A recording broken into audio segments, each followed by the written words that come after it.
Howdy folks, we're back again with the Major today.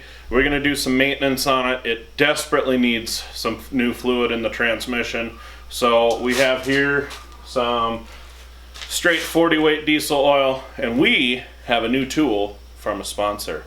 Keep tuned. Alrighty folks, here we got Dan is going to help me get the oil drained out. As you can see here, it is some milky nastiness down there. Let's see if we can...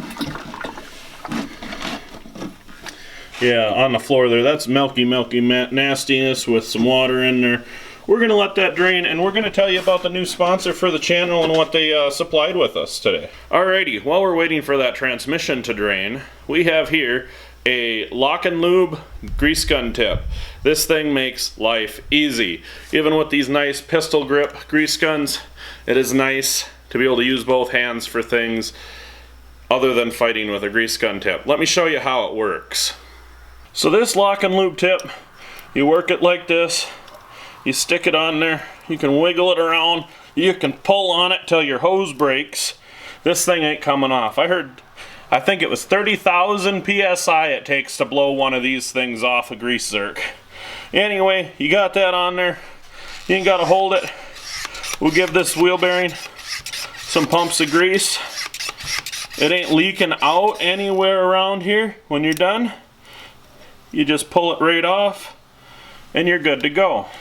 Alrighty, as you've seen there, this thing is great. It doesn't, on your wore out grease zerks, it'll have a little bit of issue, but otherwise on a good grease zerk, this thing is great. I've been using it for about a month now, and it has made greasing tractors easy and nice. I thought that this was a gimmick. It was junk. That's what I thought it was until I used one. Now I got one, I won't give it up. I'm looking at more LocknLube products too. I recommend this. Alrighty, so for this transmission fluid change, I'm going to use 40 weight diesel motor oil. Recommended is about 20 weight, but I like to go a little heavier on these machines, and this oil in the transmission is not going through the hydraulic pump, so I'm not concerned about that. The rear end though, which houses the hydraulic pump, we'll talk about that later. We're just doing the transmission now, and our fill point for the transmission is right here by the clutch pedal. As I was pointing out, here is our fill point for the transmission. It is also where we check the level. We want the level of the oil to be right about here, and that takes about 5 gallons. So we'll start with our first 2 gallons here. Alrighty folks, we're on jug number 2 now, and we switch to using a funnel because that makes life a little easier.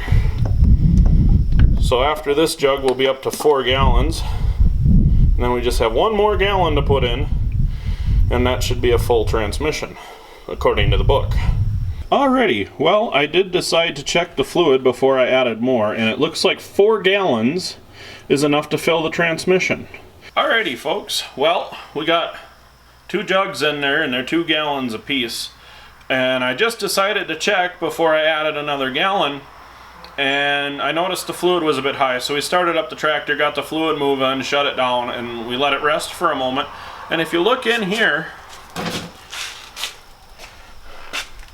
that transmission's right at the full mark. Well, there you go. We did a transmission oil change, and we're gonna save the grease and stuff for off camera because we all know how to grease and we're all tired of it. But it's a necessary evil in the tractor world.